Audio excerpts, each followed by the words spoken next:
ایک دعا جو 7000 مرتبہ تسبیح پڑھنے سے بہتر ہے۔ حضرت معاذ رضی اللہ عنہ کی روایت میں ہے کہ فجر کی نماز کے بعد رسول پاک صلی اللہ علیہ وسلم کی مجلس شریف میں علمی مذاکرہ ہوتا تھا۔ آپ صلی اللہ علیہ وسلم صحابہ کرام کو تعلیم فرمایا کرتے تھے، مگر حضرت معاذ رضی اللہ عنہ ابتدا میں جماعت کا سلام پیر کر گھر تشریف لے جاتے تھے۔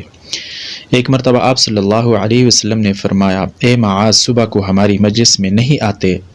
حضرت معاذ رضی اللہ عنہ نے یہ کہہ کر معذرت فرما دی کہ صبح میرا 7000 تسبیح پڑھنے کا معمول ہے، اگر کہیں بیٹھ جاتا ہوں تو پھر میرا وہ معمول پورا نہیں ہو پاتا۔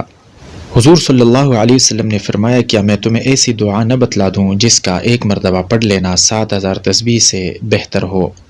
عرض کیا ضرور، ارشاد فرمائیے۔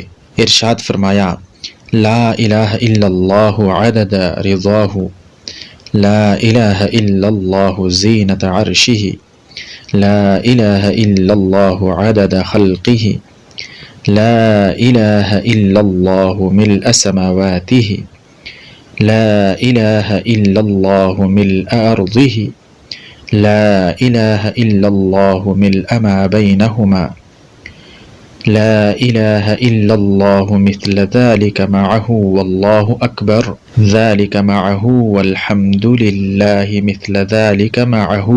اس دعا کا ایک دفعہ پڑھ لینا ایسا ہے جیسے 7000 تسبیح پڑھ لی ہو۔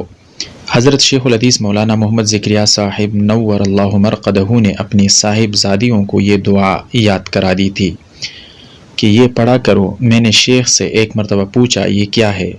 فرمایا، ٹھہر جاؤ، جب میں اوپر اپنے کتب خانے میں جاؤں تو میرے ساتھ چلنا۔ گئے تو کنز العمال اٹھائی اور فرمایا کہ فلاں صفحہ کھولو۔ کنز العمال جلد نمبر 1 صفحہ نمبر 442 پر یہ دعا لکھی تھی۔